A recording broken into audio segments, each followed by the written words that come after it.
lá. O que o Felipe deve estar falando é o seguinte, que o Daniel tem um lance muito interessante com o Daniel. Nabucodonosor veio em 605 a.C., cercou Jerusalém, depois em 587 ele destruiu o templo, e nessas vindas ele levou muito judeu cativo para a Babilônia. Né? Levou muito judeu cativo para a Babilônia. E levou um jovem chamado Daniel. E ali a Bíblia fala que o rei teve um sonho, e ele ficou confuso com o sonho. Daniel foi lá, interpretou o sonho do rei e falou: olha, rei, Deus deu esse sonho para você para mostrar o que vai acontecer no futuro da humanidade. E o sonho do rei foi um sonho onde ele viu uma estátua com vários elementos, ouro, prata, bronze, ferro e ferro misturado com terra, com barro. Se eu tivesse uma Bíblia aqui, eu teria, mas ficou no carro. Mas tudo bem, eu vou citando aqui. Aí, Daniel capítulo 2, depois o pessoal pode ler em casa. E ele falou assim, o rei falou, foi isso que eu sonhei. Ele falou, pois é, rei, agora eu vou te revelar o sonho. A cabeça de ouro é o teu reino. E o seu reino vai passar. Vai vir um outro reino, que Daniel vai revelar no capítulo 7, chamado Medo-Pérsia, que vai dominar depois o seu.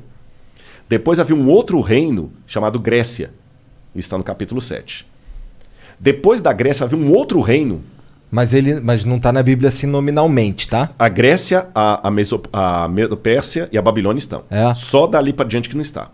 Tá. Estão as características. Aí vira uma... Porque o livro da Daniel... Mas já existia naquela época esses países? Não, 606 a.C. é só a Babilônia. Tinha a Pérsia, mas a Pérsia era um trocinho desse tamanho. Entendi. Você está entendendo?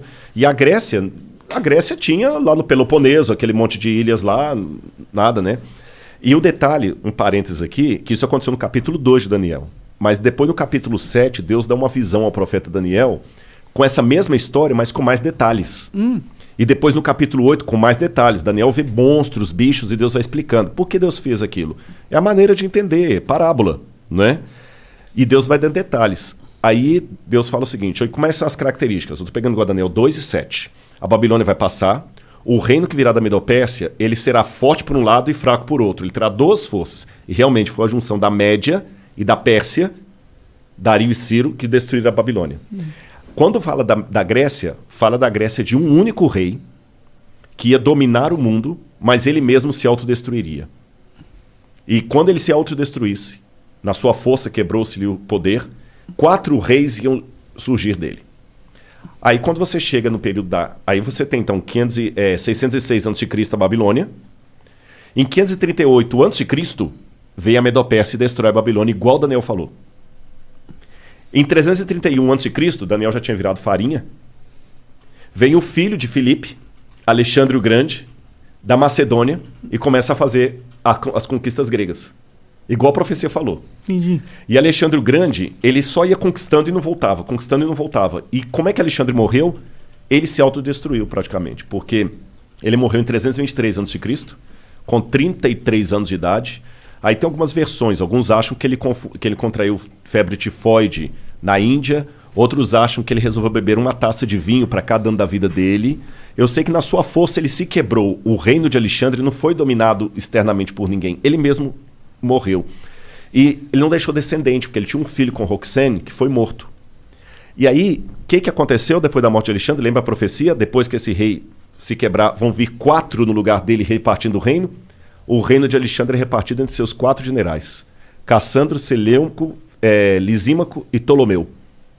Igualzinho a profecia falou, e Daniel já tinha virado farinha aí. Daniel é 606. Estou falando em 331 a.C. Traz para frente.